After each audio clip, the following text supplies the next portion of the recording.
Well, we really want to thank for everyone's participation here on this special evening here on the podcast. This is technically not going to be a podcast, but it's part of what the media ministries we have here at Spirit Watch, and we really want to provide for people a platform and an ability to actually discuss the things that are on their minds and hearts, especially when it comes to all things regarding spiritual deception and abuse and the recovery, the long road of recovery that people have to engage on that. And especially this evening, we're going to talk, our episode, if we want to call it one, is going to be called Through the Xenosverse.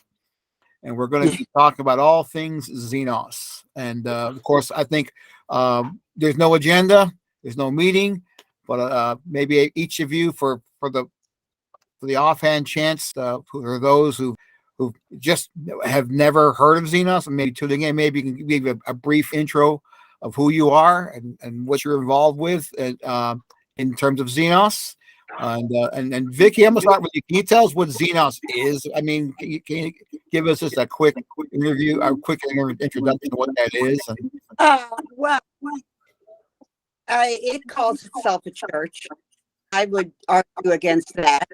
I would say that at best, it's a church organization at best. I would say that with the way that they manage and the lack of care, shall I say, that they demonstrate towards and the high authoritarian control, that I would call it a cult. Okay. Been around since the early 70s and hasn't changed much. Well, it has. Since I left in 93, it's gotten worse, which is what you'd expect of something that's not led by God, but rather by man and by a narcissist in particular. So that's what Xenos is in my definition. Okay. And what was your involvement with it? I was a leader and I was a key teacher. I taught theology classes and I taught CTs. Okay. CTs being? Essential teachings. These were the large teachings. At that time, there were about 800 people that attended a CT. And I want to qualify, I taught when Gary needed me. So that would mean I ended up teaching maybe 6 times a year, maybe more. But I wasn't I wasn't teaching every week. I don't want to give that impression. Because Xenos, being that having a sort of a structure it has, it's basically top down, and all authority, all teaching, all direction comes from the top down, and it's all basically disseminated through what's called central teachings, which are the chief times of teaching and sharing and fellowship and, shall I say, indoctrination that they would have. So, Jessica, can you let's hear you. How it's good to see you this evening, and maybe you can share about yourself. We'll just go around the circle there. Well, I'm Jessica McNulty. I grew up in the church. Last time I was in the building was about 2008. And I was a student leader as a student.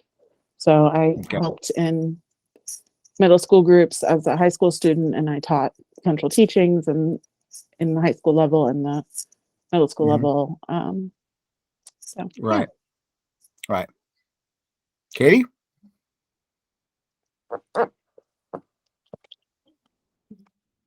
You guys, Katie? So sorry. Yeah, I had myself on mute. So I'm Katie Reinecker.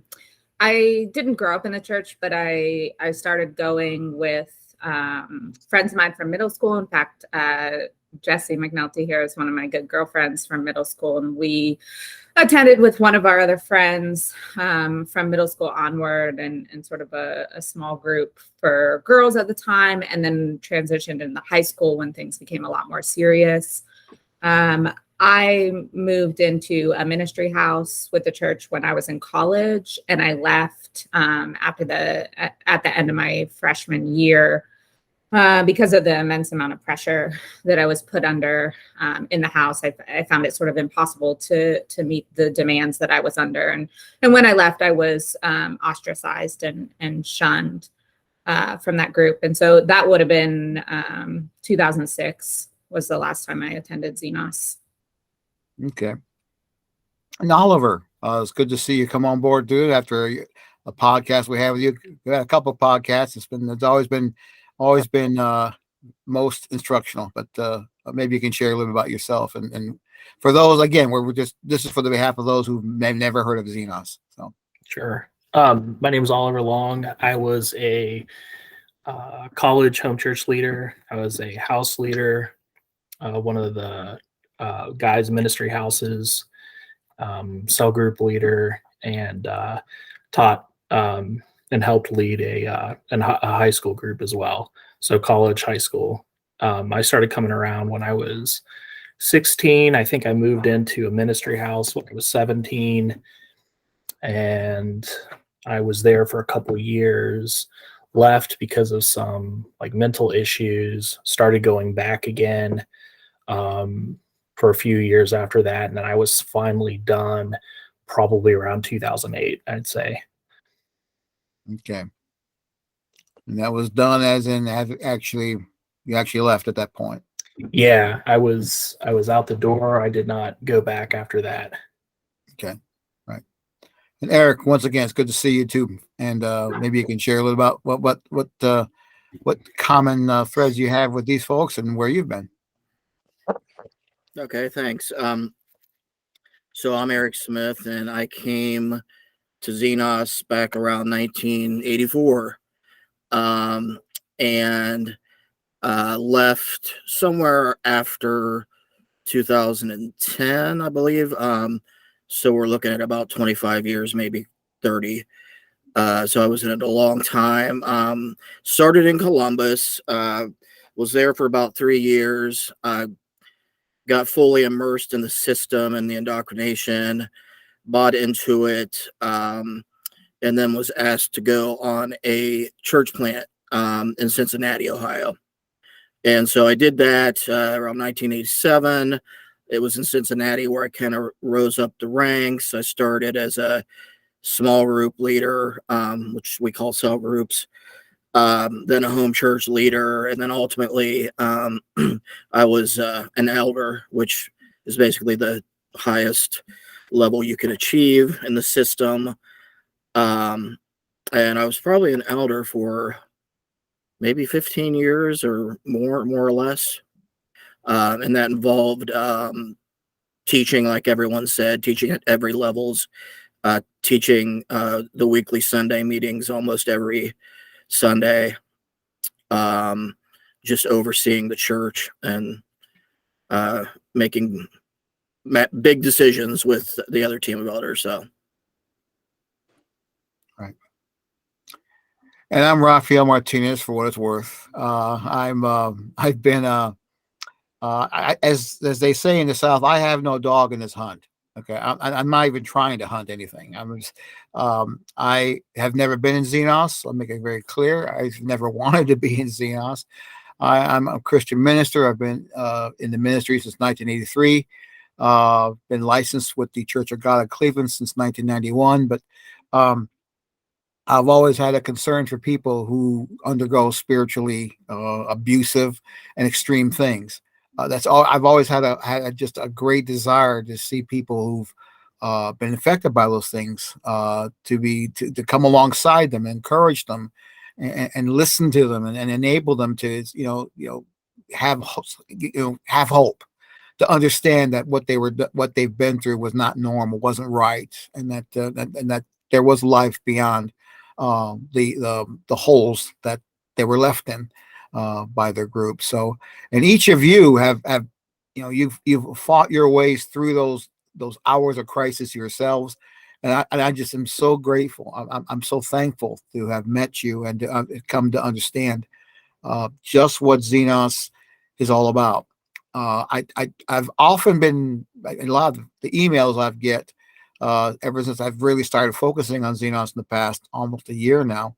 I get a lot of email people, and most recently in the piece that Dennis McCallum put out on my article I did on Xenos, that well, you need to come and see what's going on for yourself.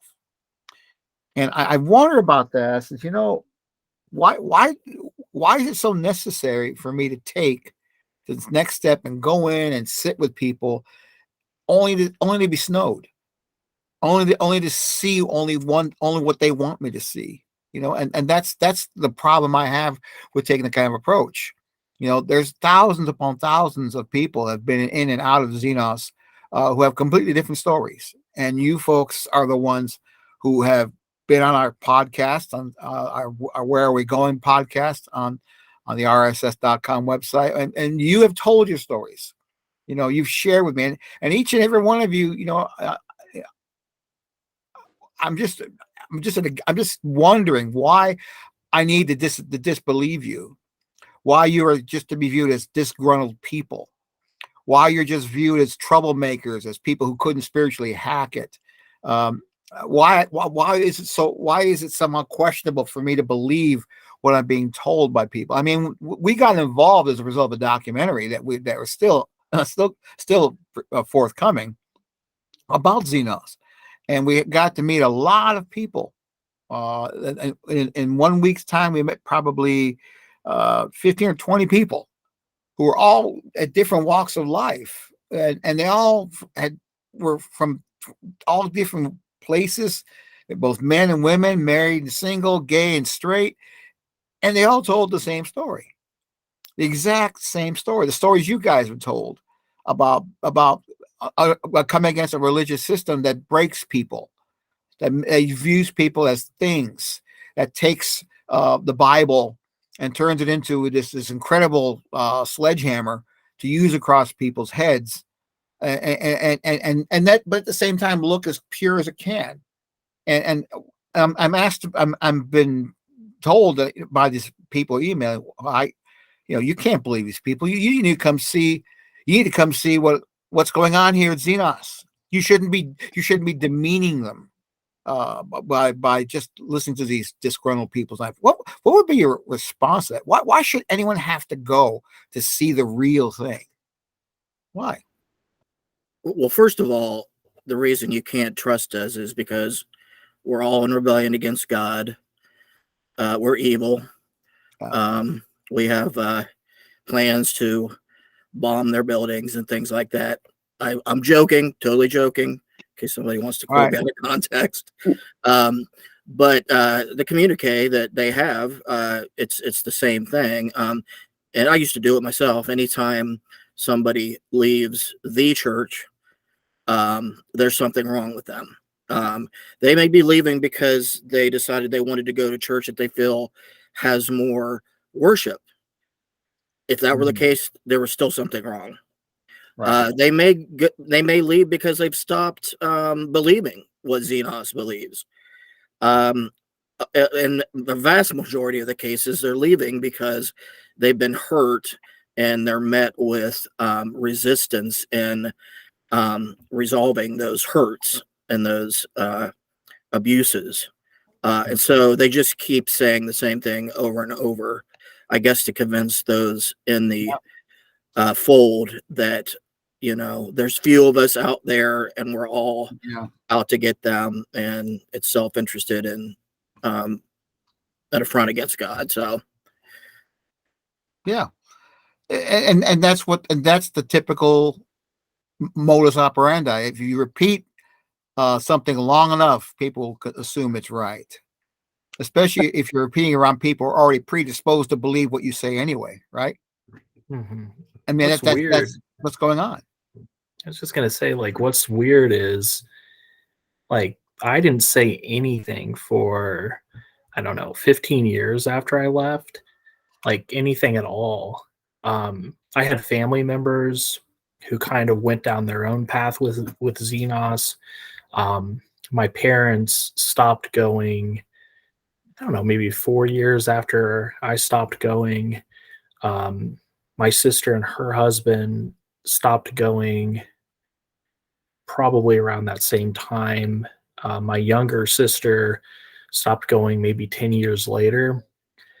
And there was no animosity from me to them or vice versa. There was I had no axe to grind, no agenda with them. I wasn't trying to you know, affect their ministry or whatever. So it's weird to say that we're disgruntled, angry, grumpy, evil, sinful, whatever, because it was 15 years that I guess I held my tongue on that. I mean, it's just, I don't know. You would think that the division would start right after somebody left, but I think in most of our cases, it's taken years and years and years for us to move in our own ways through whatever the seasons of grief are, with broken dream, shattered promises, destroyed relationships, lost faith, all of those type of things. So I don't think that the anger argument sticks that much. Anger is very hard to keep going for 15 years.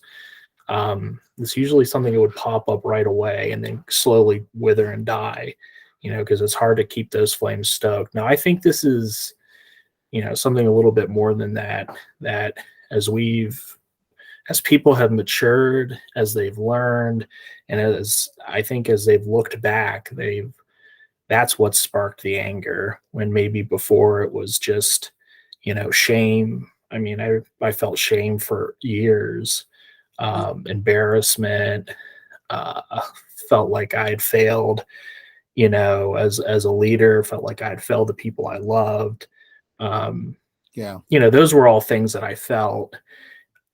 Anger, disgruntlement, desire to create division was not up there. So I don't know. It's only been recent that anger has surfaced as I've looked back and I've seen some of the stuff that happened, or heard about it again, or remembered it again. And I don't want to say it was a traumatic experience and that's why I blocked it. But there was a lot of things that I forgot that happened, that it's only been recently through talking with people and stuff that I've remembered. I've been like, oh my gosh, so I don't know. I just, kind of with Eric, I understand that the label, and I understand the need to label us as a few angry, dissenting, coordinated, and people who have a lot of animosity, but it's not the case. Would have happened a lot quicker with us leaving. Wouldn't have taken so long to get to this place, I think. Right. Yeah, I mean, I don't know. I think it's just a classic us versus them mentality, and it comes from a very painful place, right? I mean, I think you guys feel similarly, and a lot of the people who've talked to you, Raphael, the experiences that I had in this group as a young person were extremely traumatic and have affected my life up until the present day. And I think those within the church, they desperately and honestly believe that they've devoted their lives to something good and to God. And so they have to explain it somehow to themselves. Mm-hmm. They have to figure out, how could they have thought that what they did to us was biblical and loving? How could they do that and then have these experiences be traumatic, right? And so they explain it to themselves as, these people are in rebellion against God. They don't want to follow God, or they don't quite understand. I mean, that's one of the big ones too. It's, you're blinded by your postmodern worldview and you couldn't possibly understand, what the Bible really says about these things. And you can't see the clarity of that truth, right? There's so many different explanations that they've trotted out to cover up what is really obvious and straightforward. this stuff was messed up and it was traumatic and they shouldn't be doing it to people. Mhm. It's very obvious. And all of this bluster and defense and come see for yourself and all of that. I mean, they know it internally because these are good people with consciences, the people who go to this church, and they hear these stories of pain that most people kept to themselves for decades because of fear and shame and isolation. And now when people speak up, someone has to explain to them, what are all these people going on about? Right. And it comes with a variety of explanations. I think that people are increasingly seeing don't hold much water. Right. And it's just started. I think I mean, well, I can't say we've just started. It's been getting progressively greater and greater. I mean, there was a lot going on before I ever got to this arena.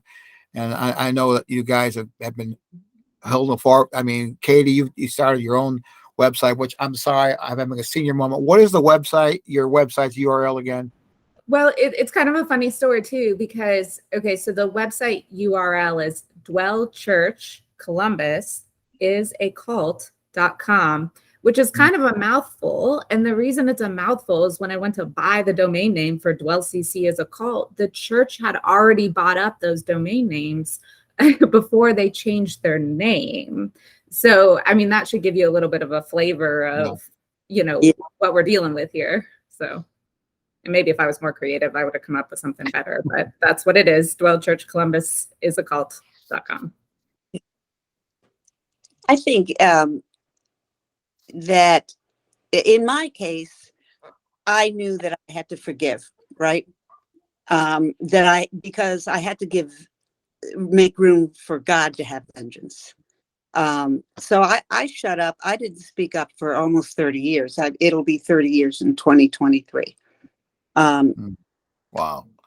And it took me decades to do that forgiving, and it was repetitive as each memory came up, as I'm sure it is and has been for all of you guys. So that's why I didn't speak up.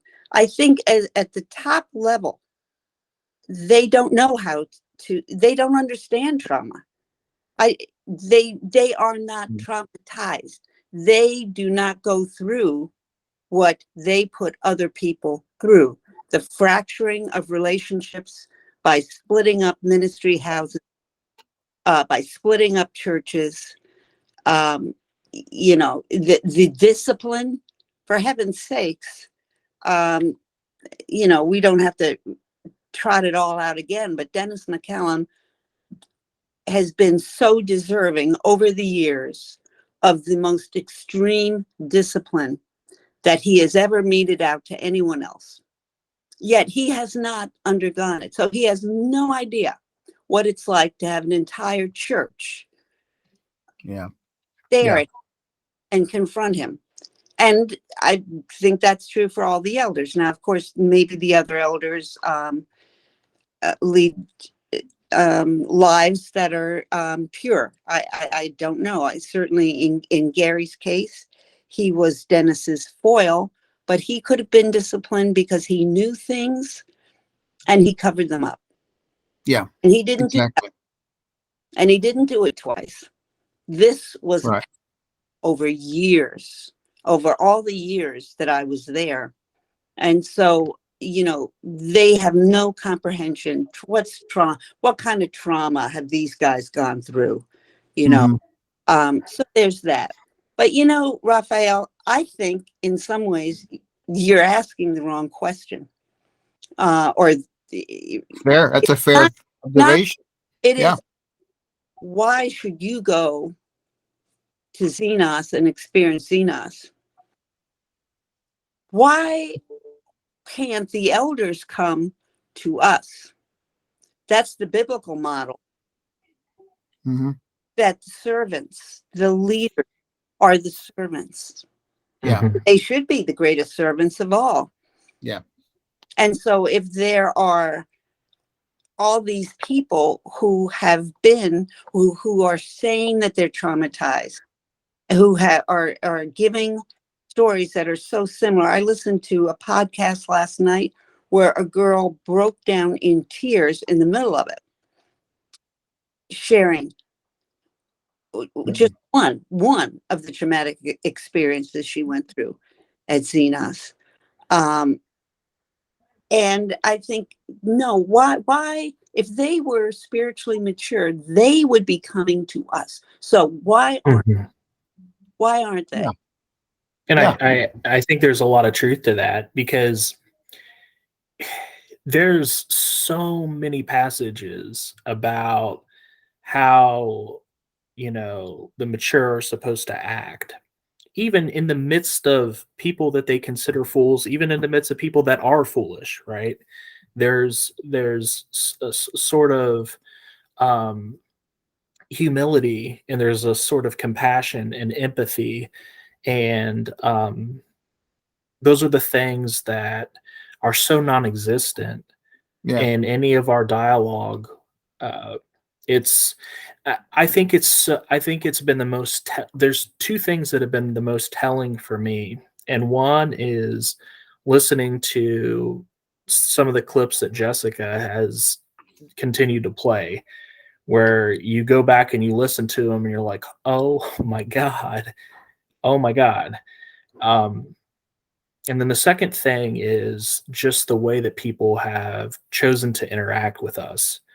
And there's been no humility, no empathy, no compassion, no manifestable fruits of the Spirit, no attempt to reach out, dialogue at all.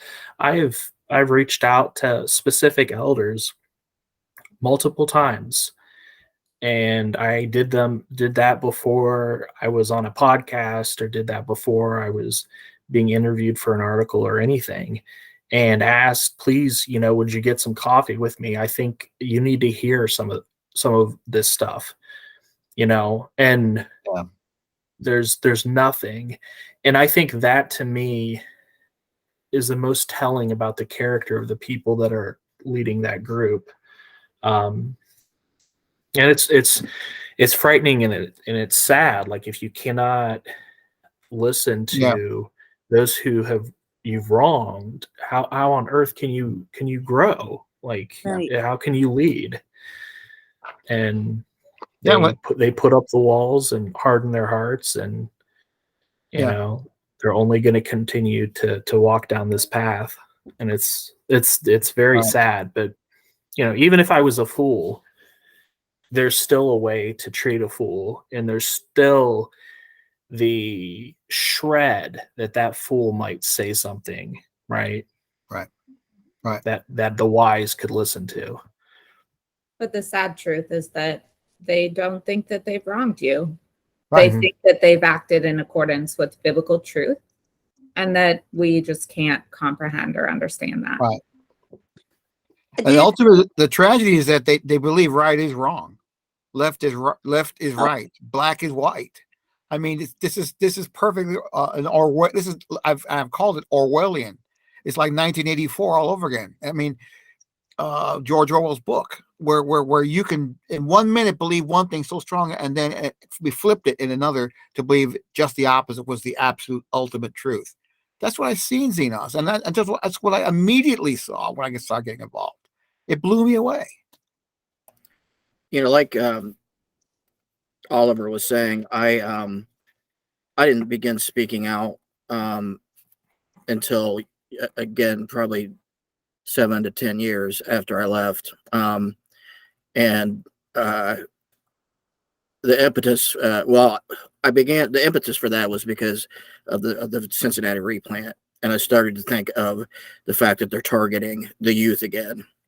I was targeted at 18 or 19. Jessica, you were raised in the church. Katie, you came as a young woman. And I just began to feel deep concern and compassion and anger for what may happen to these young people. I thought I need to go back and refresh. Am I overreacting?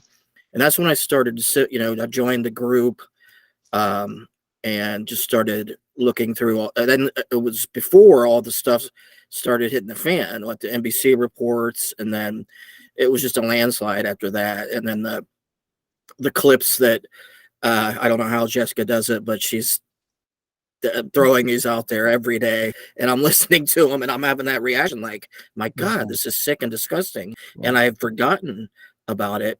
And we talk about them coming out to us in the 20, 30 years I've been associated with Xenos. I never remember them ever doing that. And when you listen to these clips, you listen to these responses to the articles, you can see one, and I think I made this point somewhere, where they're so all over the map. They're almost incoherent. They're responding to one thing here, saying, hey, it's okay. Truth isn't affected by whether the person teaching it is righteous or not. That doesn't change the truth. On the other hand, don't listen to these people over here because they're unrighteous. And it's contradictory. But there's also this theme where everything outside of Xenos, you need to be afraid of. You need to be frightened of it. So it's a mean, nasty world out there. And I've just never known their culture to be one to. The only time it's like they're huddled in a castle or some, fort, and they go out and they make pot shots and they try to drag the wounded back in, but they stay right there in that fortress. And what they teach just continues to seem more and more out of touch with the reality of the world. And it's almost as though those at the highest positions are even afraid to engage the world. Yeah. And they shouldn't be. Well, they have nothing to stand on. What does it say in Scripture? Perfect love casts out all fear.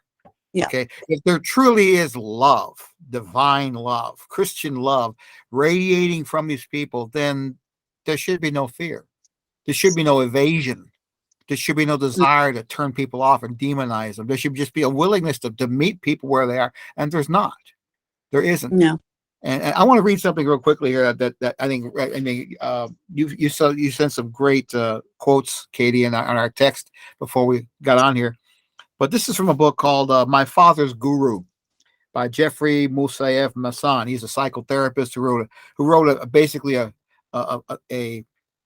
biography of what it meant to be grow up in a household where his parents were basically underwriting and subsidizing the career of a self-proclaimed mystic a Western mystic, a guy who went back to the East and felt he could come over and be some great teacher.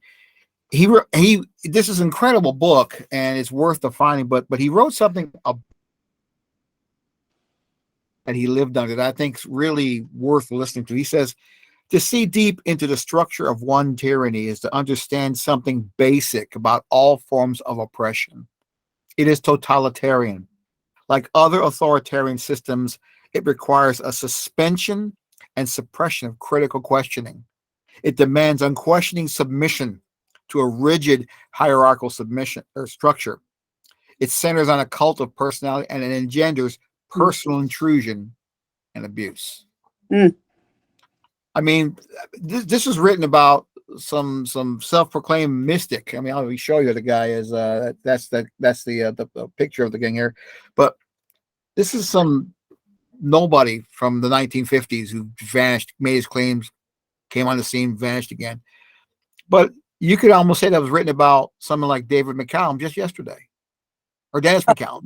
You could almost say that was written about him, because and the entire system that he's created. Am I too far off the beaten path, or what? I don't think you're too far off the beaten path, and it's very interesting that Dennis and Gary have never been under authority, and I don't mean just spiritual. Job. They needed to work, so they created a paint company, their own paint company, Christian Brothers. They were the bosses. They did the work. They have never had a boss in the real world. They have never been under any authority at all.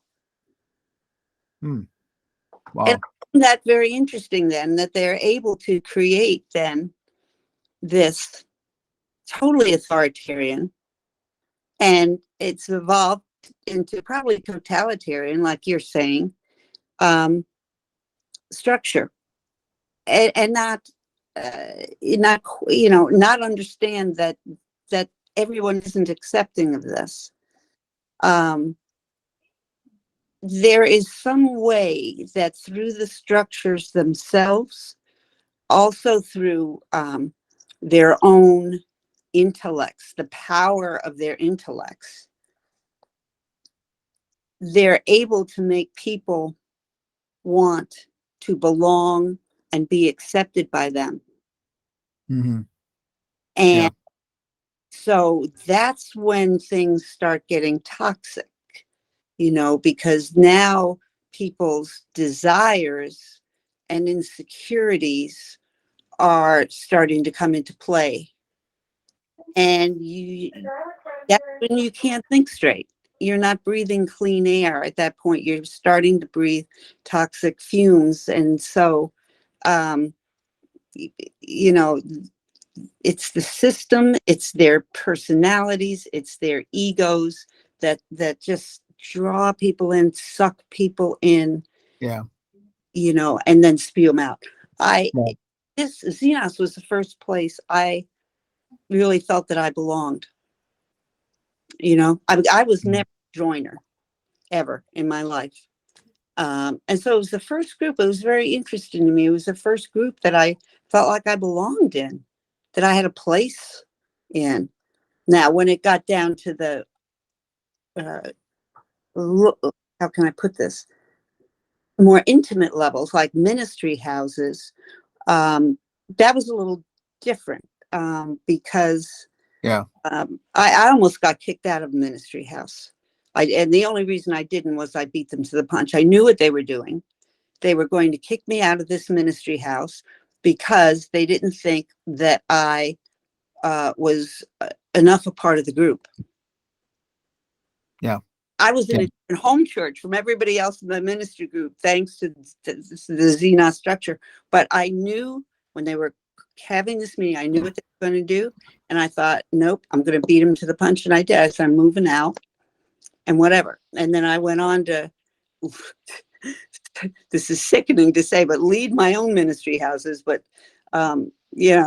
whatever. They weren't the monster sized ones that you guys had to live through, fortunately. But, it's just, it's a very strange combination of factors that creates Xenos. And I can't emphasize enough the fact that the founders were never under any authority anywhere. Yeah. Now, how do you live? Dennis is my age. He's 70 years old. How do you live 70 years and you're never under anyone's authority? How does this happen? You're not in the real world. Yeah. There's not that submission. No. There's a in the perfect world, in Christian community, the principle of mutual submission always applies. Yes. It's always been there.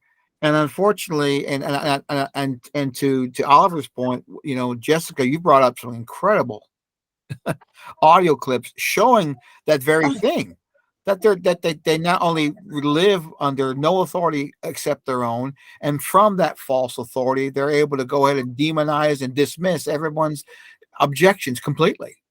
Yeah. I mean, that's the thing we're hearing. Well, look at so I thought about this a lot, like the basis and authority, I think, is really, really key that Vicky's pointing out, and I mean, in my life, I've learned more from being under authority and how to interact and how to grow as a person, especially bad authority, right? And if you're not under it at all, not only do you not know what bad is, you might not know what good is. And I think that the risk is to be too heavy-handed because you've never been the person who needed to submit. You've never been the person who needed to be quiet and listen, right? You've never been the person that at the end of the day didn't have the choice but had to accept the other person's choice, right? So when you're not in that position, I think it's a lot easier to be heavy-handed, to be rigid, to be unmoving, to have no ability to compromise or dialogue or meet somebody in the middle. And then the second thing I was going to say too is, so you've got that weird dynamic with authority, but you've also got, and it's cliche, you talk about cults, you've always got that cult of personality, right, around their central leader. But if you look at Dennis specifically, Dennis, his biggest area of influence has been always with young people, right? Because they look at the way he dresses, they look at, oh, Dennis has a new diet today. Oh, Dennis is smoking a pipe. I'm going to grab a pipe. Oh, this is how Dennis is dressing. This is how Dennis slicks back his hair, right? This is the way that Dennis talks, right? The way that he emphasizes things, the jokes that he says, how, his use of inflection, right? Those are all things that he would do that people would then pick up and mimic, right? And it's basically just reemphasizes that he's at the top of the hierarchy, right? What do they say? Top of food chain. Yeah, when you're Really? Imitating is the best form of flattery, right? But if you look at what Dennis has been doing over the past few years, it's not only that he just dresses a certain way or acts a certain way or talks a certain way. Dennis is like picking up like new skills that nobody ever knew he had, right? I mean, Jessica just pointed out or brought a clip that Josh Benedum was saying that, somebody spoke prophecy, somebody spoke in tongues. So it's like he has to continue to raise the bar on like, listen to me because I am different than you. I've been selected. I'm standing apart. And it's not that he's different because, he's the cool older guy that, is kind of a countercultural, whatever, that we all, no, he's different Why is because here today? exactly, like he's picking up these other things, and it continues to increase in like intensity, right? When I went to Xenos, we would teach that nobody's to speak in tongues, right? We'd kind of scoff at it, first of all, because we didn't like spiritual experience, and we were very skeptical of getting too emotional about our faith in the first place. That was part of the movement against music and everything else. But right, so, and speaking in tongues was like, nobody did it. And you were always taught if it happens, you got to have 3 people around that are interpreting it. Otherwise, keep your mouth shut and don't do it, right? It's too, and the same thing with like prophecy as well. Like we are taught very specific things about prophecy. But here you've got this guy that is moving farther away from like just the eccentric parts of who he is, to kind of like adapt these other affirming things that are I think ultimately more damaging, because now not only are you following this guy because you think he's cool and you like look up to him, right? He's reading whatever, but you're following him because he speaks for God. He speaks for God, and he speaks a language that you don't understand, right? I mean, the stakes are higher now, and I think the stakes are higher because the old ways that he used to bring attention to him and hold things together, they're not working anymore, right? So he's got to pick up these new things that give him the authority, right? It's not that you're the old guy at TJ's who's buying everybody's coffee at 3 a.m. and isn't that cool? It's that you're the old guy who speaks fire from above, so I don't know, the stakes are higher, and I think it's because of a lack of control. And when you have people come out from these servant team meetings and talk about all the things that they experienced there, I can't but help but think back to when I was a believer, and we were told to be extremely critical and skeptical of that type of thing, and to always go back to the truth or go back to the word and always validate things through scripture. And now you've got these young quote unquote leaders who are talking as if they're more into the emotion of what he's doing than the actual truth of what he's doing. So I think they've taken a little bit of a turn there. I think it's really, it's a little ominous. It's funny you say that because I want to read just another quick snippet from Mr. Massan's book. He says, to some extent, what my mystic offered is offered by every guru. The implicit promises he made are made by all gurus, spiritual, psychoanalytic, or otherwise. He offered wisdom, not knowledge. He offered divine love, not human regard. He offered visions, not insight. He offered access to secret forces, not mediation. He offered magic powers, not persuasion, mystery, secrecy, obfuscation, and paranoia. Every guru claims to know something you cannot know by yourself or through ordinary channels. Yeah. Oh, is that true? And like I said, he's right. He's trying to bottle lightning, the lightning of energy he can't capture anymore. And he's trying to somehow homogenize it and make it the new lifeblood for Xenos. And at the same time, he's enduring what he's seeing people are reviewing what he's doing, like Jessica. I mean, you did an awesome job reviewing where he's been. Yeah. Sharing what he does, sharing what he stands for. And he's never changed from any of that. And yet he's trying to just rebuff his image, right? Am I too rough on poor old Dennis? Or am I hitting the mark somewhere? Rough on poor old Dennis. Heck no, you're not being too rough. That's exactly. He's not used to. Thank God for the media, right? So that we've got the websites like this where people who oppose him are actually available to members of the church. Wow, he does not know how to handle this, I guarantee you. Yeah.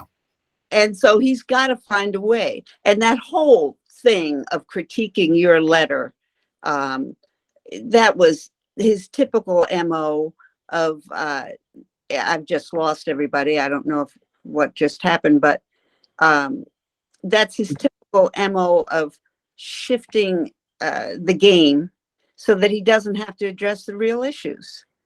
Right. You know, yeah, he would do anything to keep his following and hold on to mystique. Yeah, exactly. And that's where we are. You know, I think, like you said, we've turned a corner in the not too distant past. I mean, when Mark's website, Xenosverse.com, came out, I think that really opened the floodgates. And I'm just doing all I can to, kind of run interference for him. But then, Katie, you started it, and then we just recently had our discussion with the leaving Dwell. Gary. Yeah, I'm again. It's been a long day. I haven't seen your moment again. Yeah. So, but there's all kinds of things going on that the temperature is rising. It's not going down anymore. I mean, back in the 1980s, he could sit there and crow about how he successfully managed the collusion that he had with the people who were investigating him from the Cult Awareness Network. He could dismiss it as easily as he has, but that's not certainly the way it really was. And then of course when they walked away and when it got quiet again, he'd go back and do what he did, and continued to consolidate his position and his authority. But just in the last couple of years, he's finding out the hard way that this is the new normal for him. There was COVID, and now there's this. This is the new normal. We're not going back, and he needs to be called to accountability for what he's done and what he's doing. Well, and I think the more that just as we are listening to these teachings, these really defensive, critical, kind of like the deflection narrative. And the more that we listen to them from the outside, the more people who are in Xenos are sitting there and thinking, kind of like what Katie was talking about, like, what weird story are you guys going to trot out for me now, right? That's not going to hold water. I guarantee you they're sitting there thinking that, because they, like what Eric was saying, like they just taught on, don't necessarily worry about the character of this person as long as they teach truth, right? Now I feel like that begs questions about, what the character of the people that are quote unquote speaking truth are. But once you get past that kind of irony, you think like, okay, but you guys are telling us not to listen to people because of their character, and we're not to listen to their words, and we're not to take the accusations that they're saying, right? These specific, unambiguous hurts that have occurred, right? That can be validated, that can be collaborated. We're not to listen to those because of their character, right? So which way do you want it? And I think they're sitting there and they're seeing the cult of personality come out. They're seeing that this leader wants to protect people and put police on every corner of their campus, right?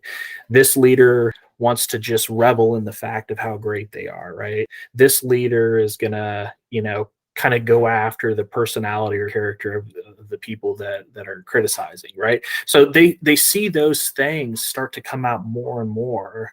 And I think my hope is that they sit there in the same way that we can kind of be critical and say, okay, this is an inconsistency. This isn't how a godly person ought to respond.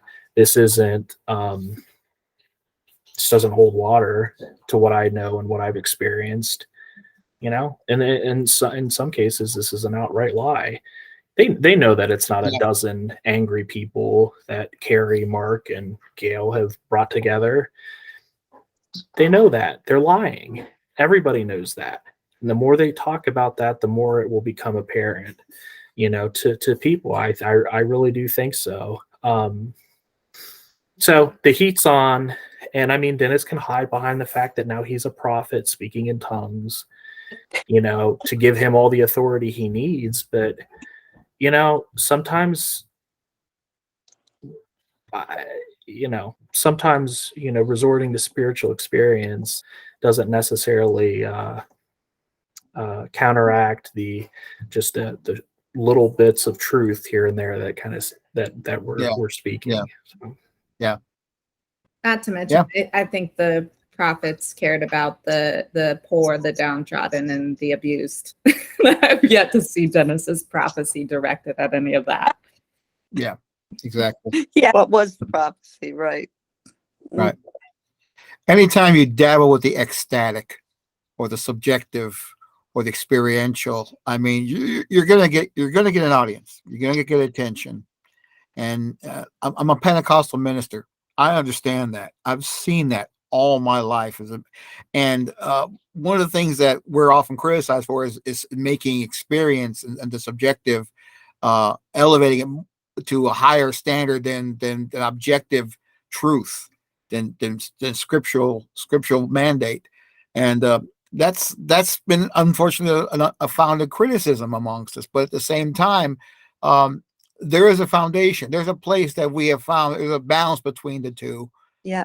Which I'm not seeing here with Dennis. He routinely dabbles in stuff as if he was, back in 1969, dabbling with his magic mushrooms or whatever else he did back then to get his highs and get his kicks, and he just dabbles with things, and he looks dangerous. He looks, like I said, this disheveled guy who is full of wisdom, and he's not. No. He's only surprised. He's only marshaling his flock and trying to deflect. He's not even dangerous. He is a fearful, shame-based man. And he's dangerous if you're sensitive, because I have seen him shame people in horrific ways. So, there's that. Yeah. But, as far as the gifts, back when I was there, we believed that that tongues were valid, that the speaking in tongues didn't cease with Pentecost. But I said, so does anybody know anyone who speaks in tongues? And Dennis said, no. I said, okay. Does anybody know anybody who does healings? No. And I believe, and at the time, and still believe, that the Bible teaches that these are viable gifts. After Pentecost, these should be going on in the church, not up front, but balanced, like you're saying, Raphael. And but they were always absent in Xenos. And I think the thing that bothered me with that was that there wasn't the introspection of, if the Bible teaches that these are still present realities and gifts, and the Holy Spirit is surely gifting people as they come to the Lord, why aren't we seeing it or hearing about it? Mm-hmm. But no, it was always, there was no introspection. And they would just move on from questions like that. And they were very comfortable. Been introspection in Xenos? Has there ever been introspection in Xenos? Oh, they say there has been, Katie, but no, for a fact, there never has been introspection. Never. Oh, heavens, no. Well, and that's kind of, I was trying to make that point, I think pretty poorly. What you were kind of saying, Vicky, is that, maybe they had a basis in theology for those things to exist, but they didn't. They were very skeptical and scoffed at that sort of thing, at least when I was around. And that's why it's so amazing to me to see them switch gears. And now it's an emphasis at a servant team retreat that this occurred or whatever. Well, It's just interesting to me, because it was definitely, we didn't need to emphasize this type of things because we stood on the word, and now you've got it's just ironic after all these years that those gifts would manifest themselves in that person when they aren't in his church at all. And wasn't a big factor of the major schism that was in Xenos back in the 1990s. It wasn't a major factor that their public rejection of the so-called Toronto blessing, which emphasizes these very things. They rejected it and they lost a whole bunch of people. Oh, yeah. Do you think maybe they're rethinking things? Maybe there might be something to all this? I don't know. I don't think they'd go back in time and think things. I think it would be more like no introspection, right? There's an introspection. So I think it would be more along the lines of what Oliver's saying, or the fact that maybe, just maybe, they really are realizing we are in the last of the last days. And what does Joel say about the last of the last days? Well, we're going to dream dreams. You're young men, and there'll be prophecy and blah, blah, blah. So maybe, they feel the need then to come up with to be relevant to the last of the last days. I don't know. I mean, I haven't been in CNAS for almost 30 years, so I can't. And all I can tell from hearing these podcasts that grieve my soul is that the control has gotten so much worse because of the use of computers now, much more so. I mean, we had computers in 93, but we didn't use them the way they do now to keep track of people and all of this stuff. But I don't know what to say, but there's never been, the only introspection that I ever saw a hint of was, let me think of his name, Steve Cardosa. I believe it was Steve who said that Gary had gone to a conference and come back persuaded that we needed to just ditch this emphasis on numbers and focus on worshiping the Lord, worship and Bible study. And part of the worship was having people with gifts of music, artistic gifts, poets who would, start off meetings with their music, with their poetry, whatever. I don't know if they had dance. I don't know if they had the performing. I don't know anything about it, but I know that he believed that there was worship with people exercising their gifts and then Bible study. But he had to repent of it. Dennis, and people were flocking to over there to whatever night it was, Tuesday night. Is that what Gary's on now? And why Dennis his ego couldn't allow him to have a different Xenos experience. For the people who want just intellect, they could stay with Dennis. For the people who want a more full-orbed experience that doesn't this emotions, which are part of our makeup as we're made in the image of God, then they can go to Gary. But no, it's black and white, threatened, had to make Gary, Gary had to nah. Yeah. Do you really think that in light of this apparently very mechanical way that Xenos seems to introduce things into its culture, that as a result of this almost happenstance, ad hoc kind of approach to programming and everything like that, in them trying to pump more blood into their system, they're grabbing whatever they can that might fit. Do you think that certainly plays directly into what we've been talking about in the podcasts about the oral culture of Xenos? See, Xenos really doesn't, for a people that are supposedly so biblical and so together and so close and so intimate and so spiritually together, they treat each other pretty badly. Everybody's treated really awfully there. That's because they equate spirituality to intellectual knowledge, to teaching ability. That's what they glorify, right? And that's what they hold up as true spirituality. They don't hold up service or empathy or love or care or understanding or introspection. They hold up the things that the leaders that Dennis made a church that looks like him. Exactly. And you see that everywhere replicated in the trauma that people have experienced. Mm-hmm. Yeah, I think beyond just the emphasis on the intellectual, the theological, all that, there's also just the the whole machine is run by the whole idea of replication, and replication is really it's a destroyer of relationships. When your whole system is run by, okay, I've won you. And I was thinking about this, how when I first heard the grace message and I was under a lot of guilt and how wonderful that was. It lasted for a while, but then once you got over that, then it was, okay, now can you go out and do what we just did with you and win somebody?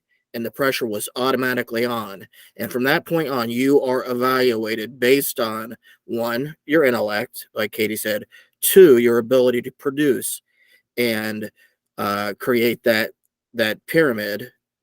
And if you can perpetuate that, it's okay. If not, we don't have much use for you. But even if you are perpetuating it, and I've said this time and time again, that means every so often you've got to split off from somebody you've invested in and developed a relationship with for years. And now it's like, well, goodbye. You're going to church. I'm going to mine. And theoretically, we could maintain a friendship, but we're just too busy with Yeah. the scheme. And after you do that, how many times can you replicate, build into people, and then say goodbye to them and do it all over again when you just lose all empathy? You become callous because I can't get close to this person. It's going to hurt too bad. I remember the first times this happened to me where I had to rip myself from my relationships. It hurt. Then you develop a callousness because you know it's coming. And if you're not succeeding, it's coming too because they'll break you up. Yeah. Because there's something dysfunctional. Well, it's to destroy any sort of like stability. Or individuality. Absolutely. Humanity. You live in a ministry house Humanity, where yes. you own nothing, right? Yes. Down to your clothes. People are going to borrow your clothes. You're going to eat your food. You're not going to have any furniture. Everything's donated, right? There's no sense of like individuality. It's not like you're going to go into a ministry house and, decorate your room. You share the room with 4 other people, right? You've got a section of that, right? So there really isn't any individuality or self-expression. And then when the second thing people rely on is like, okay, if I don't have stability in knowing who I am by how I conduct myself, like in this world, right? I know myself through, the relationships I have, right? So people develop that, their groups, and then like you're saying, Eric, that's what's ripped out from under them every 2 years. Every 2 years, you lose that. And how can you as a young leader stage a coup when you don't have more than 2 years to influence people and to lead people and to, you're done. You're starting all over, right? So you can't build your influence. You can't build a counter movement within Xenos because you're starting again with the same, with a different set of people, right? But juxtapose that with looking at people who are, quote, the rules don't apply to them. Like if you look at Holly McCallum, she still hangs out to this day with her group of women, right? Jen Ferguson, Amanda Runk, there's several others, right? That's her people. She's allowed to have that stability and that permanence and that sense of fellowship and community. Whereas it's removed from everybody else. You're to sacrifice, Yeah. you're to start over, you're to, dig in and give of yourself, and you're going to be lonely because ultimately we're sojourners in a foreign land. This isn't our home, and we get that line again and again and again. But they're allowed to have that core. You're not. So you're always on an island. You're always alone. And ultimately, you're very susceptible there then to towing the line. Because, right? Yeah. If I'm with somebody for 15 years and they're my best friend, they're not going to go rat me out if I'm saying like, hey guys, I think we ought to have some poetry in this teaching, or hey, I'm not going to spit this out verbatim from Dennis's Romans 2 archive. They're not going to go and say, well, hey, Oliver's led by the Spirit into this ministry, and he's not necessarily emphasizing this ministry, right? But if you don't have that group of trusted individuals around yourself, you're on an island. You better toe the line, or somebody's going to hear that you haven't, or that you're not. And so they strip the sense of They don't allow loyalty to grow amongst the people. They have a very strong group of loyal people at the top. Right? But I thought everybody was supposed to be one anothering with each other. What does that mean then? I mean, what is one anothering in Xenos then at that point? Well, it's their theology. You see, there's the theology, there's the practice, and there's the oral tradition. And what Oliver is describing, as you were describing this, and how could somebody even feel the power to go out on a limb and say these things? It made me think of the Rolling Stones song "Under My Thumb." You know, that's whether it was conscious or not. This is a way of keeping the average member under their thumb. You'll never get the power. You guys are going to be split up. You're never going to have relationships that last. That's the practice. Now, theology, if you were to ask them about it, Raphael, they say, oh, no, you know, they could quote scripture until, you know, they're blue. Sure they could. Of course they could. But, and they but have. what comes down, it's the practice. It's always the fruit. You know the tree by the fruit. And what is the fruit? Wrecked lives, traumatized lives, powerless people who dare not think out of the box, dare not have a creative thought. You know, you don't hear any new thought that perhaps the Holy Spirit put on someone's heart. But meanwhile, there are the cliques among the leaders. And Holly, I remember from when I was in there, Holly, yeah, sure, she had her clique of girls, just like Dennis had his clique of guys. Gary, not so much. Gary was always the odd one.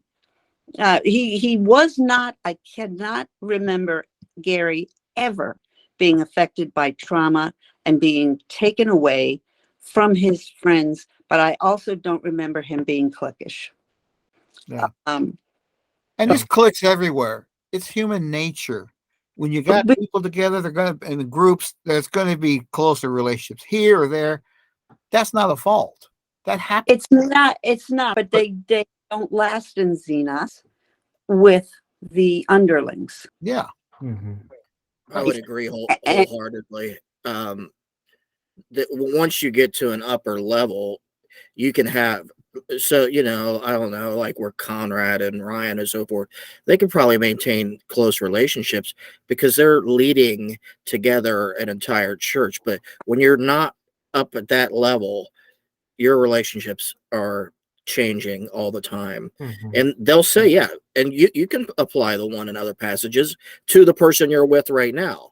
Well, then when you split up, just start applying them again to, but we also know with the one another passages, the teaching that somebody put out there, maybe Jessica, where Dennis is talking about how you should have selective encouragement, that you don't want to encourage somebody too much, you know, encourage them once and then let them do some good things and let them think that you're not going to encourage them, and then hit him again. That's more effective, he says, than it's scientifically proven. Yeah, that sounds like Jesus, doesn't it? I encourage you this month, you know, so I'm going to wait and see what you do over the next 3 or 4 months. Exactly. Yeah, that sounds and you know, if Dennis isn't, if he does encourage you, how good is that going to be? And then when he's not encouraging you, look out. He's probably practicing the admonish one another, rebuke one another, those are one another passages. You know, I just want to break in real quickly. We did not agree upon a time to stop. We've been going about an hour and 15 minutes now. Like I said, I just maybe hold up another few more minutes, 15 minutes or so. But I'll leave it up to you. I mean, 15 minutes. I appreciate you taking the time, but feel free, keep going on. I mean, we got Google helping us here and their hard drives, and so we're. But I know you folks probably got things to do too. So I did want to get back to the oral culture for a minute, and then I'm going to shut up because I feel like I've been. I've just been on a roll, man. There are things that have just really hit me, but that is how we're denied. You see, we're denied. There is the theology, there's the practical experience, and then there's the oral culture. So you know, when it comes to us who claim to have been traumatized and so forth, they will dismiss us on the basis of our theology, on their theology. Then they'll dismiss us on the basis of the experience of the majority of people in their eyes in Xenos. You know, the people anyway who will speak up and say, well, I haven't experienced that. I mean, who knows how many are secretly deeply affected by these podcasts. There could be many. But anyway, so practical experience, they dismiss us. And then the oral culture, the only way you can even be exposed to that is you'd have to hear it from people like us, or you'd have to be still within inside the church and rise up against it. Like the podcast I listened to last night, when this girl, Holly, said to somebody, "You're not thinking of living with that crazy girl, are you?" What? This crazy girl. She's not cool. Yeah. That's exact words. Oh, she's not cool anymore. She's not cool anymore. She's dismissing of who she was. Yes, totally dismissive. Yeah. And, this is everywhere. It is rampant. And they would deny it. Mm-hmm. Obviously, you and I know, Raphael. Dennis wanted me to call my own husband a liar about what he said about him. So they are pathological liars. They would lie and deny that culture, but that culture and the experiences of this group tell it all. Yeah. And we're referring to Carrie Puchovich, who was in our podcast we just released. She's the CEO of leaving Dwell.com. She's the one who experienced that tender mercy from him. I'm sorry I interrupted you, somebody. Sarah. No, that was all I had disgusted with it. Yeah. I just wanted to quickly say that I agree with all of your comments, that it all centers around control, and they keep us siloed within the church, right? By splitting, and you're so busy, you don't have time. And then when you leave, you're siloed. So like we all didn't speak out for many, many, many years, because I think in a lot of ways we didn't realize how systemic it was. Mm-hmm. And when we see that, then we want, people are leaving now that have the same story that I had, 15 years ago. That's not okay. But then, I listened to all of the Servant Team teachings, and Conrad talks about how if you're feeling discouraged and you think that there's been rumors that the church is being disciplined by God because of everything that's come up. But if you're feeling discouraged, is it because you're feeding your mind with another podcast, the newest news article, or social media posts, or should you be actually focusing on filling yourself with the word of God? You should be studying the word of God. That's what you should be filling your brain up with. And that's the only way to avoid being in an echo chamber. And so to me, it's just another not so subtle way to try to control the narrative that they've completely lost control of, that they've controlled up until now. And I just found that really fascinating, that there are people that are in the church that seem concerned about these reports, and they're basically telling them to ignore them. I don't know. I mean, I know an not an ex-elder. I don't know if they ever have ex-elders, but I know a person that used to be an elder who described them as heartbreaking. And I think that ought to be either we're all lying and we all have these weird agendas after all this time to come together and spend our Thursday nights talking about this stuff, or there's real legitimate pain there and there's real legitimate wrongdoing there. And if you can't dismiss the person's and say that they lack veracity, right? And you have to at least interact with the content of what they're saying. These stories are devastating. They're heartbreaking. And I think a lot of people, you're going to have your callous, and unfortunately, a lot of the leadership in Xenos, and we've talked about this before, right? They're your strong, unemotional, go-getters, right? They're your type A people. They're not necessarily that introspective. They're not going to slow down and listen, right? They're going to strong arm people to get them in the door. And they're going to teach, aggressively. And, they're people that are your, that's why they're selected to be leaders, right? But that's not everybody. And there's the people that are introspective and who do slow down and who do listen.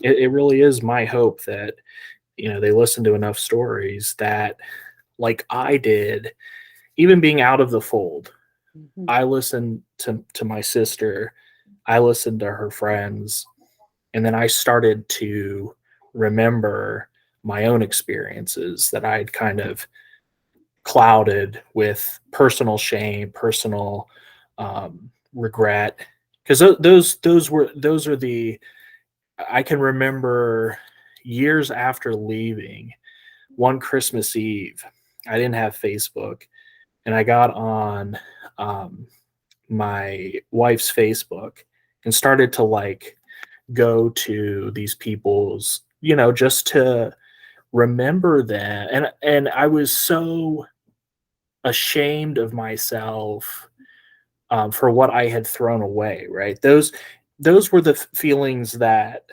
I consumed me. It was never, well, this specific thing happened to this person. No, I was just concerned about what I did, right?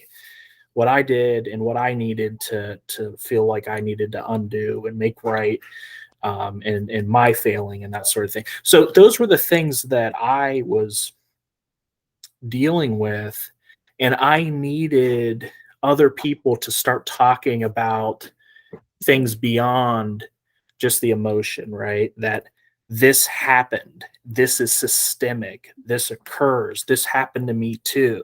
I was told this on this date by this person, and then you start to get beyond, and I think I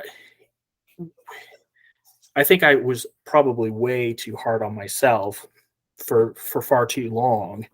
But that's another story. But Most I people think, are. Yeah.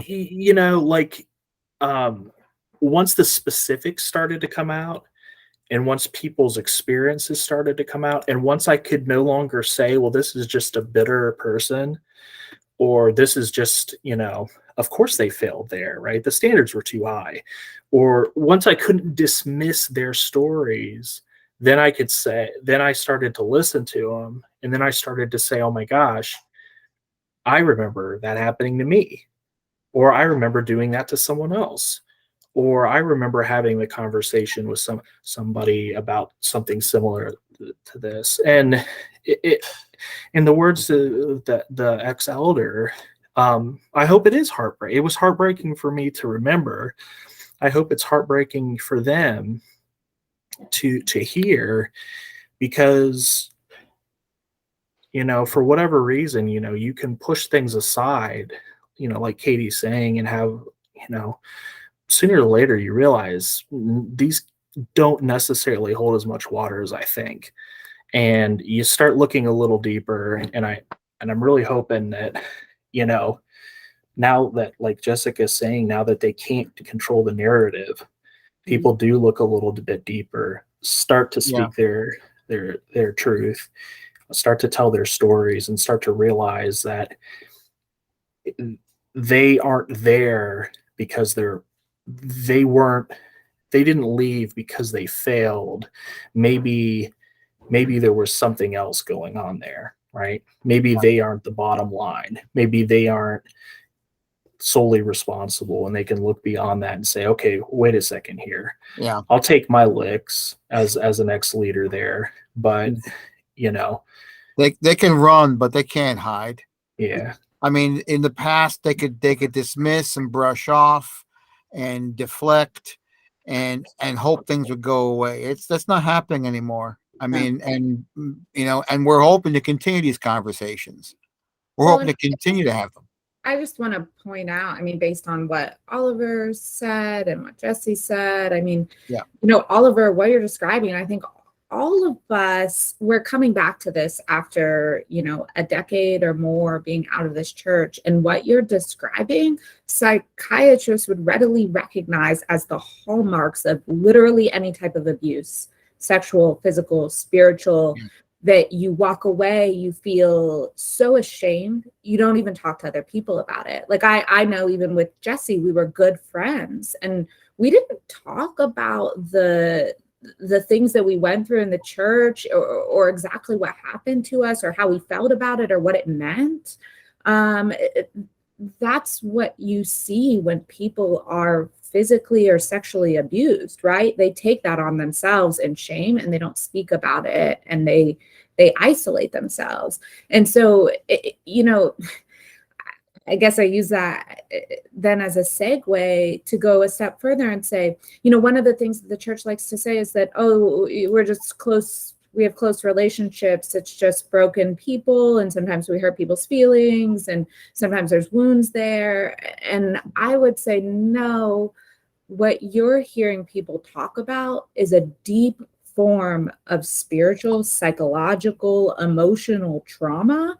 Like we're not all sitting here talking. Vicky's not here after 30 years because she feels like spending her Thursday night this way. I mean, we have suffered a deep traumatic blow. And that's where I go back to, is the church introspective? Are the leaders empathetic? Do they understand this type of pain? And my guess is no, right? They can't even understand it when it comes to straightforward things like treatment of depression or suicidal ideation within the church. They certainly cannot understand the type of spiritual trauma that they're wreaking havoc throughout this community. And I think that's, everything you guys are saying is so indicative of that. We're not weird, angry, bitter people. And I don't really feel like being here otherwise. What I feel like doing is speaking out and on behalf of people who are too early in the trauma process to even talk about it, right? I mean, it's been 16 years for me. I mean, and you guys are on a decade or more. And so it takes a long time to be able to come out of this and put yourself back together. It's fundamentally just destabilizing and traumatizing.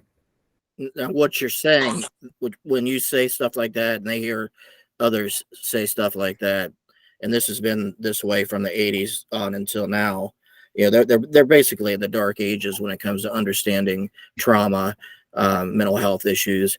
And part of that's because, they attract a certain kind of leadership that's kind of callous to that and so forth.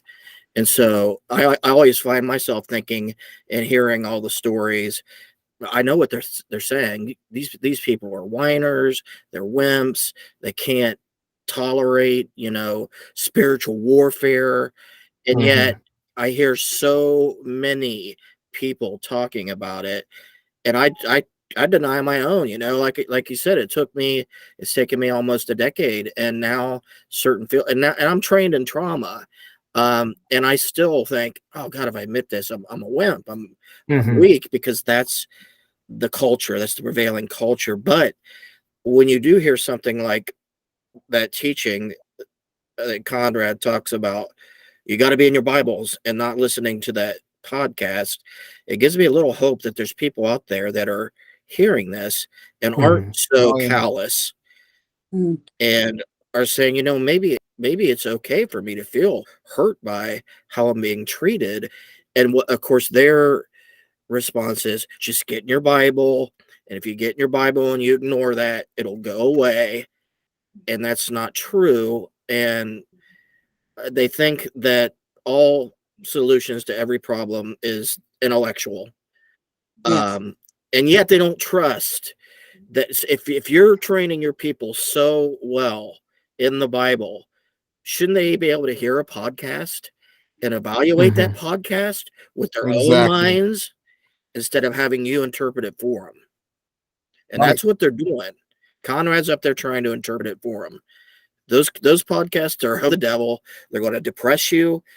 Don't listen to them. Listen to your Bible and what we say. No, maybe if you listen to these, you'll find a common ground and realize, wait a second, I am being mistreated. And it's hard to see that when you're in the middle of it and you have all this noise trying to prevent you from hearing what's being said. But I'm that teaching, while it made me angry, I thought they were listening. He's had to address it in a teaching. They're listening. And the more pressure they put on it, the more forbidden it seems. And then what do you do when with people who are curious and you start telling them, don't listen to that? What do they do? The same thing my granddaughter would do when she sees the candy on the counter. They'll want to go handle it. My sister, I talked to her a few years ago when Mark's website first came out, and she was still in the church, and she read every single story. Wow. So that's and then had to struggle through every single story, in her words. And I've got a good friend who's still in the church, and I know that he struggles through every single story. Sooner or later, you cannot. It's like when you're there, you take the position of, I know there are some wrongs, but God has put me here, and I'm going to use my influence for whatever way that I can for good, right? So that's what I thought. That's what I know other people had thought. Sooner or later, you realize maybe the way that God is calling on me to act, or maybe my purpose in being here is to leave. Maybe that is what I've been called to do, is walk out the door and be a voice to other people, or a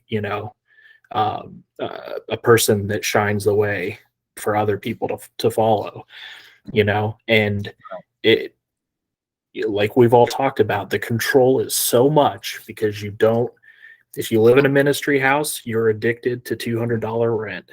If you go to school where they tell you to go, and you don't pursue a career, and you don't get an internship, and you have no experience that people want to hire, and you work at a place that, doesn't necessarily pay your bills, there's a certain position you find yourself in life where you don't have the support structure, you don't have the academic or the work experience to fall back on, you don't have the amount of money in your bank account that you need to walk out the door. That amount of control strips away everything it is about a person, to the point where it seems almost impossible. So my thought is, with the people who listen to that and say, okay, well, God's put me here. Well, are you strong enough to show people that they can vote with their feet? They can walk, and it doesn't mean failure as a Christian.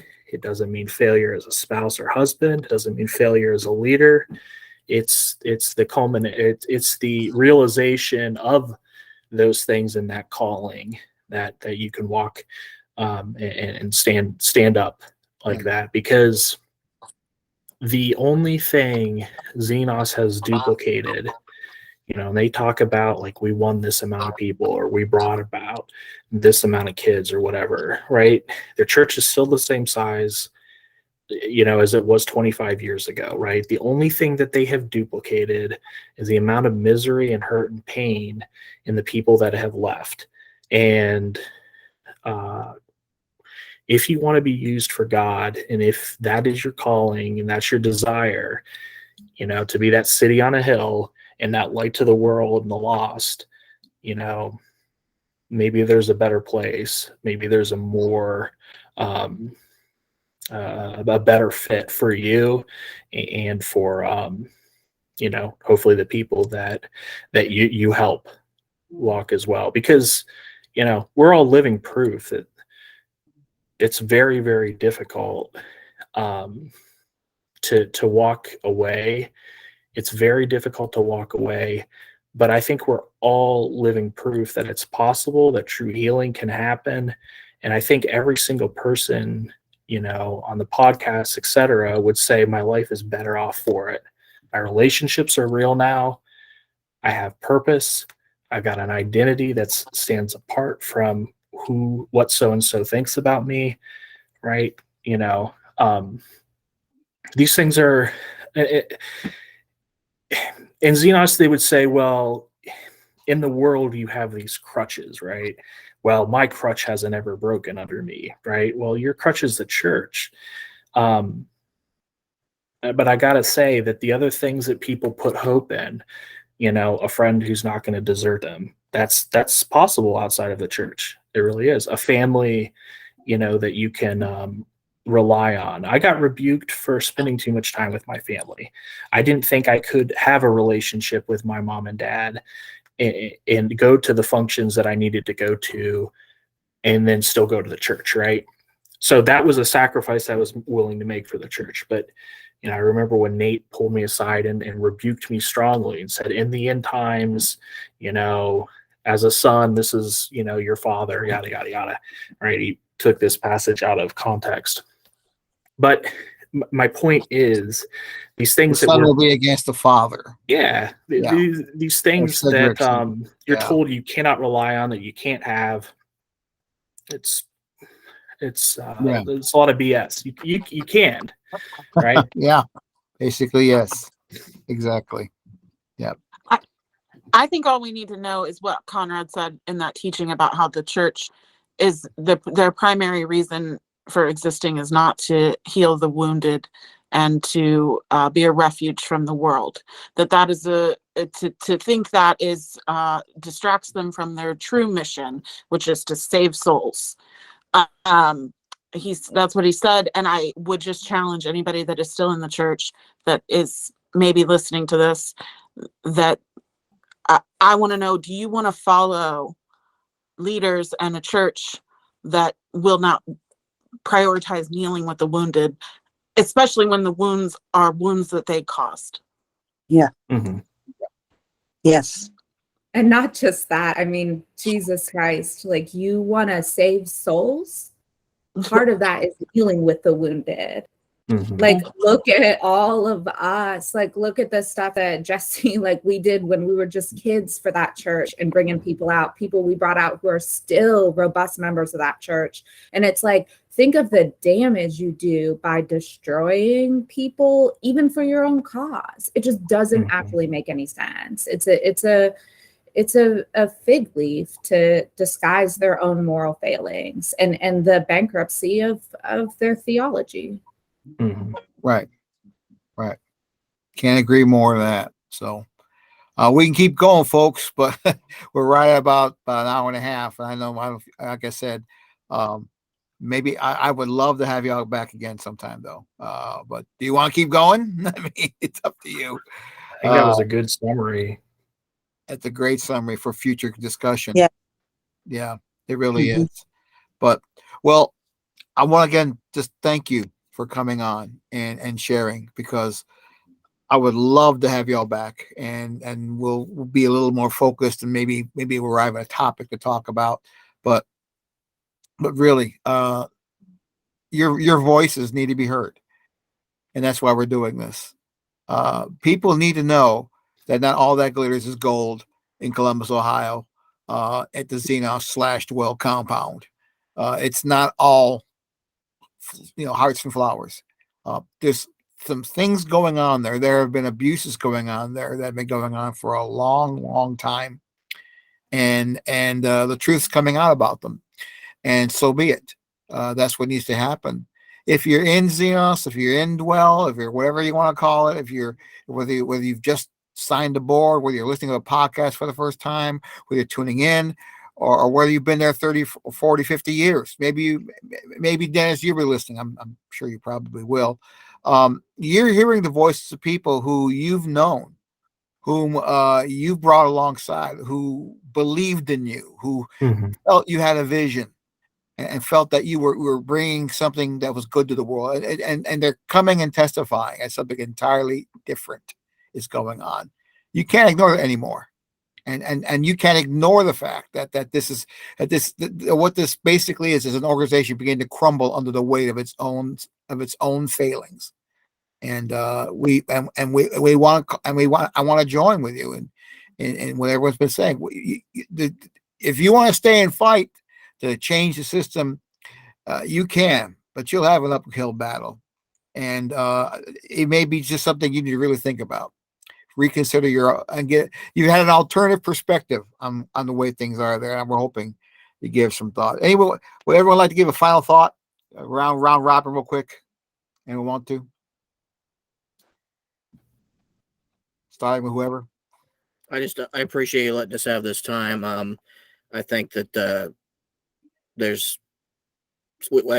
could have talked about this for the next week. There's so many issues, so I'm certainly open to periodically discussing various topics in the future. Right. Because I think we bring a unique insight in that we were all in leadership in the thick of things, and we're not crazy and angry, and we have legitimate concerns. We've not only been heard, but we're concerned about others. So yeah, right. Yep. Katie, anything you'd like to say? Yeah, I mean, all I would say is like, look around, use your heart, use your conscience. This isn't what love looks like. People know it, and you can see it no matter how strongly intellectual or rational, or how many times people throw out relativism or postmodernism or whatever. Just look around. This is not what love looks like. And it's not how people treat one another who love each other. Right. Oliver? Yeah, just a second. What everybody's been saying. There's the disconnect you feel like deep in your bones, right? I felt it when I was there as well. I teach these things about this group, but I don't experience them. That's very, very hard to get around. And as a teacher, as a leader, that's what I struggled with. But I also know that everybody I've talked to that's ended up leaving, that wherever and whatever position they were in that group, they struggled with that as well. We teach grace. Do we feel it? Do we live it? We teach love. Do we see it? Does it manifest itself? We teach that, purpose, identity. We teach security. Does anybody feel secure here? Do you feel secure? We teach significance, eternal significance. Do you know what you do matters, or are you told it matters? I mean, these things, the things that you teach versus the things that you see, those are the things you need to think about, because you're going to say one thing, but you're going to see another, and that's got to be telling. And hopefully it weighs, and hopefully it promotes a decision and a turn. Yeah. Vicky? No, I think of 2 Peter 1, where Peter lists some qualifications, or actually it's steps of building on your spiritual life, maturity, and so forth. And he says, if these things are yours and increasing, then you will not be unfruitful in the true knowledge of Jesus Christ. And I guess that's my question. Are you growing in the knowledge of Jesus Christ? Can't do it without understanding grace. Can't do it without deepening love. Can't do it without loving your brother. Mm-hmm. And so that's what hits me. That's the goal, isn't it? Growing in the true knowledge of Jesus. Right. Jessica? I think I would just direct a comment to people who have left or are on the verge of leaving, that I want to really encourage you that there is healing, and that there is happiness and fulfillment outside of that subculture, and that you are worthy and you are loved just as you are, and that you are not some failure, and to just keep going. Right. As they say, be an original, don't die a copy. And that's what we were talking about, Xenos. It replicates itself. It makes you to something you are not, something you were never meant to be. And there is, and as you've all shared, there truly is life beyond this place. Once again, thank you this evening, everyone, for your conversation. Most fruitful. And we're just beginning to scratch the surface on the Xenosverse. So hopefully we'll have a chance to get to do some more of these later. But thank you once again.